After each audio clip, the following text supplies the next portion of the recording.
प्यारे विद्यार्थियों, अपने पिछले व्याख्यान में मैंने विभिन्न प्रकार के ड्रग एडिक्शन तथा उनसे जुड़े हुए पदार्थों पर विस्तार से चर्चा की थी। उसी कड़ी में मेरा आज का व्याख्यान आधारित होगा एल्कोहल एडिक्शन अर्थात अल्कोहलिज्म पर।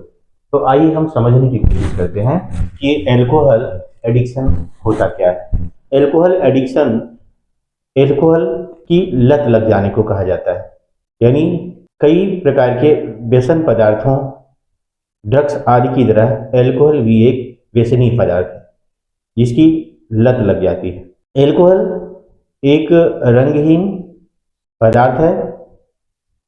जब हम एल्कोहल की बात करते हैं तो इसका अभिप्राय एथिल एल्कोहल से होता है। इस एथिल एल्कोहल का उत्पादन शर्करा पर ईस्ट की क्रिया द्वारा होता है।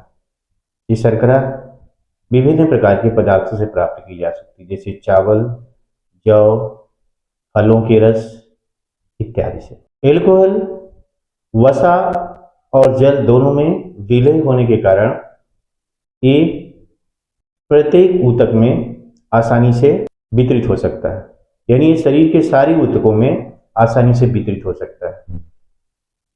एल्कोहल जल तथा वसा दोनों में विलय होने के कारण इसका प्रभाव शरीर के सभी ऊतकों तक हो सकता है। एल्कोहल लिया जाने के पश्चात इसका एब्जॉर्प्शन सीधे सीधे आमाशय से हो जाता है। मतलब एल्कोहल जितना लिया जाता है उसका 90% एब्जॉर्प्शन आमाशय में ही हो जाता है।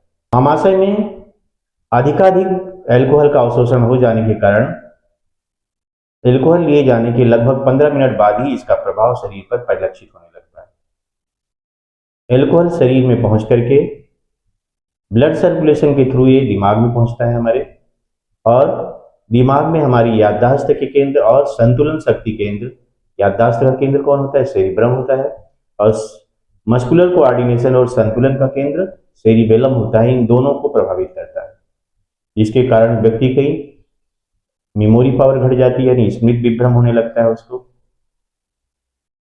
मस्कुलर कोऑर्डिनेशन सेंटर प्रभावित होने के कारण चाल में लड़खड़ाहट आने लगती है, लड़खड़ा कर चलने लगता है।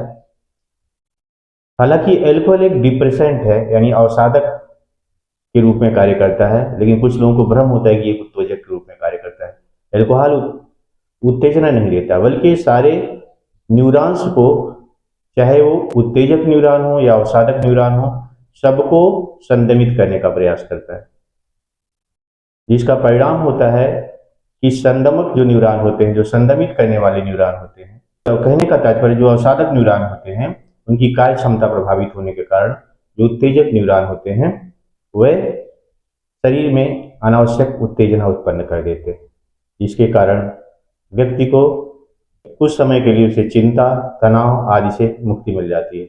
इसका दूरगामी परिणाम बहुत ही घातक होता है। एल्कोहल का मेटाबॉलिज्म शरीर में मुख्यतः लीवर में होता है।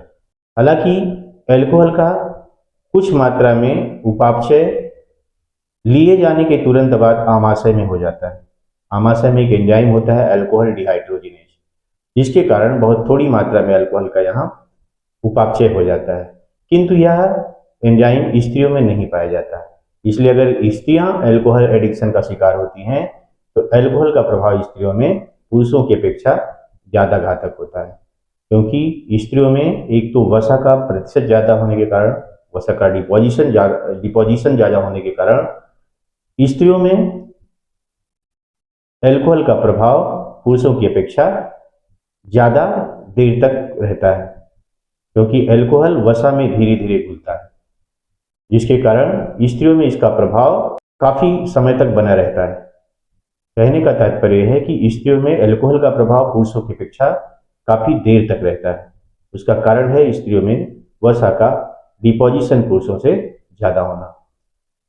अब इस तरह से आमाशय से अवशोषित होने के पश्चात लीवर में भेजा जाता है, और ये लीवर में इसका मुख्य उपापचय होता है। लीवर में इसे एस्टल्डिहाइड में तोड़ दिया जाता है। एस्टल्डिहाइड एक टॉक्सिक मटेरियल होता है। हालांकि इसको भी बाद में एस्टल्डिहाइड डिहाइड्रोजिनेज एंजाइम द्वारा जल और CO2 में तोड़ दिया जाता है। बावजूद इसके ये शरीर के स्वास्थ्य के लिए हानिकारक होता है। इसके द्वारा शरीर पर कई तरह के प्रभाव परिलक्षित होते हैं, जिसकी अभी हम विस्तार से चर्चा करेंगे। लीवर सेल्स इस अल्कोहल के मेटाबॉलिज्म के कारण करने के कारण वसा का उपापचय ठीक से नहीं कर पाती, जिसके कारण लीवर में वसा का जमावड़ा होने लगता है और इस तरह से लीवर जो कि मेटाबॉलिज्म का केंद्र होता है, वसा संचय का केंद्र बन के रह जाता है और जिसके प्रभाव बहुत ही दूरगामी होते हैं और लीवर तमाम तरह की समस्याओं से ग्रसित हो जाता है, जिसकी चर्चा अभी हम आगे अपने लेक्चर में विस्तार से करेंगे। तो आइए हम समझने की कोशिश करते हैं कि अल्कोहलिज्म यानी अल्कोहल के एडिक्शन का हमारे शरीर पर क्या प्रभाव पड़ता है। तो सबसे पहला प्रभाव है इफेक्ट ऑन नर्वस सिस्टम, यानी अल्कोहल लिए जाने का सबसे पहला प्रभाव तंत्रिका तंत्र पर पड़ता है, क्योंकि हमने बताया कि अल्कोहल लिए जाने के तुरंत पश्चात आमाशय से ही इसका लगभग 90% एब्जॉर्प्शन हो जाता है और सीधे ब्लड सर्कुलेशन के थ्रू केंद्रीय तंत्रिका तंत्र में पहुंच करके हमारे दिमाग के संदमन और उत्तेजन केंद्रों को प्रभावित करने लगता है। ये हमारे मस्कुलर कोऑर्डिनेशन को प्रभावित कर देता है, जिसके कारण व्यक्ति मांसपेशियों में समायोजन नहीं स्थापित कर पाता और लड़खड़ा कर चलने लगता है और यादा कदा यहाँ वहां जहां भी होता है गिरा पड़ा रहता है। कहने का मतलब वो अपनी संतुलन शक्ति को खो बैठता है। दूसरी तरफ वहीं उसकी मेमोरी पावर लॉस हो जाती है, सेरिब्रम प्रभावित होने के कारण उसे कुछ याद नहीं रह जाता है और अवसाद जैसी स्थितियां उसमें उत्पन्न हो जाती हैं। स्वभाव चिड़चिड़ा रहने लगता है और साथ ही साथ कई तरह की समस्याएं उत्पन्न हो जाती हैं। तो एक कहने का मतलब अल्कोहल एडिक्शन का हमारे तंत्रिका तंत्र पर बहुत ही घातक प्रभाव होता है। दूसरा है पोस्टेरियर पिट्यूटरी पर प्रभाव। इस अल्कोहल एडिक्शन का पोस्टेरियर पिट्यूटरी अर्थात न्यूरोहाइपोफाइसिस पर नकारात्मक प्रभाव पड़ता है, जिसके कारण एडीएच हार्मोन का स्रावन कम हो जाता है, यानी एडीएच हार्मोन स्रावित होना ही बंद हो जाता है। एडीएच हार्मोन आप जानते हैं कि शरीर में जल के अवशोषण के लिए जिम्मेदार होता है। तो इस हार्मोन के प्रभाव के कारण अल्कोहल लेने पर इस हार्मोन न स्रावित होने के कारण जो पानी होता है यूरिन के थ्रू ज्यादा से ज्यादा मात्रा में निकाल दिया जाता है, जिससे शरीर का डिहाइड्रेशन हो जाता है। जल के साथ साथ खनिज लवण भी काफी निकल जाते हैं, जिसके कारण व्यक्ति को बार बार प्यास लगती है, गला सूखने लगता है और ड्राई टंग की स्थिति उत्पन्न हो जाती है। अब आते हैं तीसरा, कैंसर। ये देखा गया है कि शराब पीने वाले यानी अल्कोहल लेने वाले लोगों में कैंसर होने की संभावना अल्कोहल ना लेने वाले लोगों की अपेक्षा लगभग गुना होती है। और यदि अल्कोहल के साथ साथ निकोटीन भी लिया जा रहा है, यानी व्यक्ति सिगरेट का भी सेवन कर रहा है, तो इस संभावना और कई गुना अधिक बढ़ जाती है। तो इसलिए शराब के साथ साथ यदि व्यक्ति सिगरेट का भी सेवन कर रहा है तो उसमें कैंसर होने की संभावना कई गुना बढ़ जाती है। अब आते हैं तीसरा है इफेक्ट ऑन लीवर। इस अल्कोहल का सीधे सीधे लीवर पर घातक प्रभाव पड़ता है, क्योंकि आप जानते हैं कि अल्कोहल का मेटाबॉलिज्म लीवर में ही मुख्य रूप से होता है। इसका लगभग 90% मेटाबॉलिज्म लीवर में होता है। लगभग 5% के आसपास से फेफड़े द्वारा या यूरिन के थ्रू शरीर से बाहर निकाल दिया जाता है, जिसे कि चेकिंग आज के दौरान जो अल्कोहल मापने वाला यंत्र होता है उस सांस से ही तो पता लगा लेता है कि व्यक्ति ने अल्कोहल लिया है या नहीं। क्योंकि अल्कोहल की हमने बताया कि 5% मात्रा श्वसन के द्वारा और श्वसन और यूरिन के थ्रू निकाली जाती है, सीधे सीधे बिना किसी परिवर्तन के सीधे सीधे इसे शरीर से बाहर निकाला जाता है। लेकिन 90% से अधिक अल्कोहल का मेटाबॉलिज्म कहाँ लीवर में होता है। लीवर में इसको पहले एस्टल्डिहाइड में तोड़ा जाता है, इस एथिल अल्कोहल को, जो कि एक विषैला पदार्थ होता है, और इस एस्टल्डिहाइड को बाद में एस्टल्डिहाइड डिहाइड्रोजनेज एंजाइम की मदद से कार्बन डाइऑक्साइड और जल में तोड़ दिया जाता है। इसके कारण इस अल्कोहल का मेटाबॉलिज्म होने के कारण वसा का उपापचय प्रभावित होता है, जिसके कारण वसा लीवर में जमा होने लगता है, जिसका परिणाम होता है लीवर सिरोसिस, देखते हैं एल्कोहल के कारण क्या होता है, फैटी लीवर, यानी लीवर में फैट का पहला प्रभाव क्या होता है, फैट का डिपोजिशन हो जाता है। और हृदय, कहने का मतलब जो लीवर है, लीवर में वसा का जमाव होने के कारण लीवर के सामान्य कामकाज में बाधा होती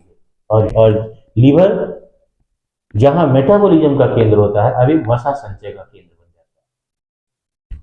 दूसरा है एल्कोहल हिपेटाइटिस, या इस लीवर, फैटी लीवर से आगे की स्थिति होती है, जिसमें लीवर कोशिकाओं का यानी यकृत कोशिकाओं का क्षरण शुरू हो जाता है, यकृत के ऊतक होते हैं उनकी नेक्रोसिस स्टार्ट हो जाती है, जो कि इस फैटी लीवर से आगे की स्थिति है और एक घातक स्थिति है।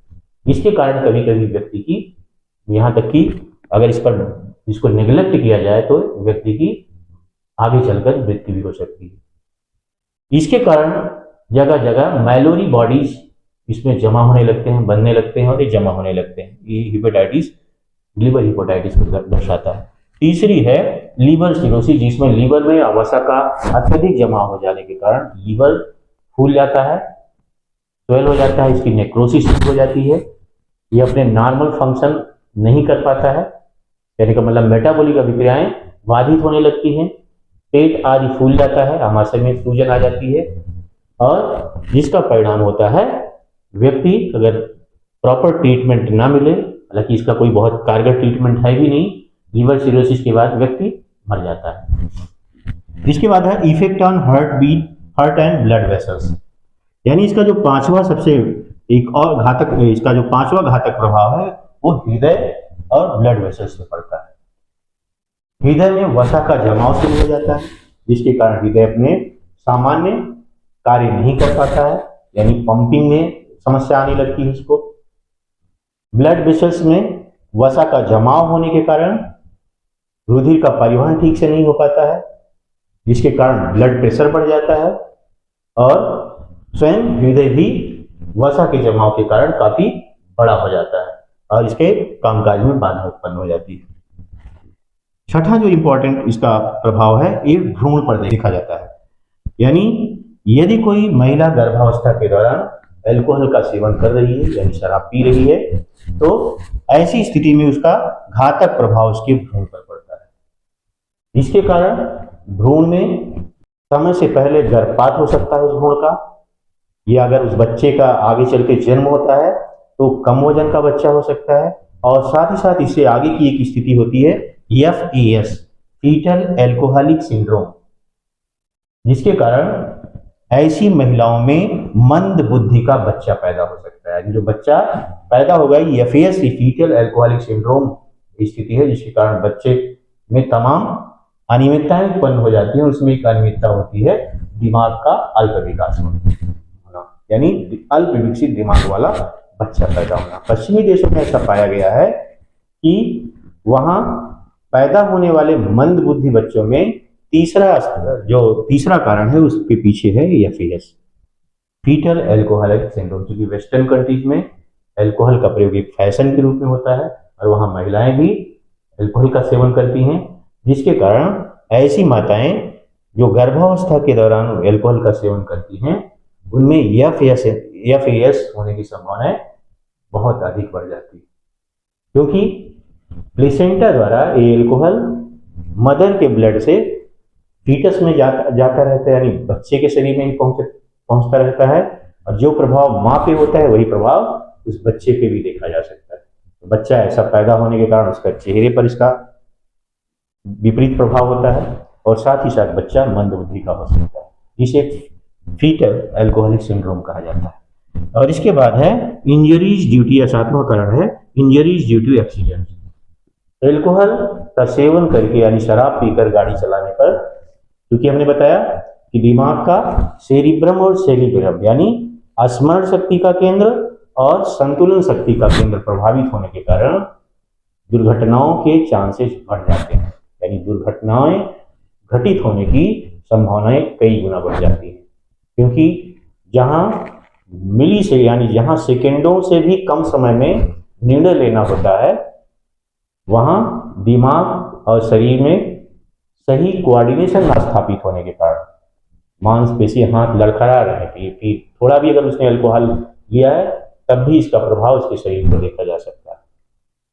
वो गाड़ी चलाते समय उसका सेरिबेलम और सेरिब्रम दोनों प्रभावित होने के कारण मांसपेशियों का समायोजन ठीक ढंग से स्थापित नहीं हो पाता है, और साथ ही साथ दिमाग की जो मेमोरी पावर है लॉस होने के कारण वो सही डिसीजन नहीं ले पाती है, जिसका परिणाम होता है एक्सीडेंट। तो ऐसे लोग जो अल्कोहल ड्रिंक करके यानी शराब पी करके गाड़ी चलाते हैं, उनमें एक्सीडेंट की संभावनाएं बढ़ जाती हैं। यदि कोई व्यक्ति अल्कोहल पी करके गाड़ी चलाता है तो चूंकि उसका सेरिब्रम और सेरिबेलम, दिमाग का सेरिब्रम क्या है, याददाश्त की शक्ति का केंद्र है, भावनाओं का केंद्र है, तो इन मांसपेशियों के समायोजन और मस्कुलर कोऑर्डिनेशन तथा ओरिएंटेशन या बैलेंसिंग आर्गन कौन है, सेरिबेलम। ये दोनों दिमाग के पार्ट हैं, और ये प्रभावित होने के कारण व्यक्ति की याददाश्त क्षमता, निर्णय लेने की क्षमता तथा मस्कुलर कोऑर्डिनेशन प्रभावित होने के कारण दुर्घटना के चांसेस बढ़ जाते हैं। और ऐसा देखा गया है कि दुर्घटना, भयानक दुर्घटनाओं को अंजाम देने वाले व्यक्ति ड्रिंकर पाए, यानी शराब पीकर गाड़ी चलाते पाए गए। अपने बॉलीवुड में सलमान खान का तो सुना होगा कि जिन्होंने शराब पी करके कई लोगों पर गाड़ियां चढ़ा दी थी। ये अल्कोहल एडिक्शन का ही एक केस है। तो ये था अल्कोहल एडिक्शन के बारे में। अब मेरी आगे की चर्चा इस बात पर आधारित होगी कि इस तरह के एडिक्शन, चाहे वो अल्कोहल एडिक्शन हो, चाहे कोई ड्रग एडिक्शन हो, चाहे किसी पदार्थ का एडिक्शन हो, इन सबसे बचा कैसे जा सकता है।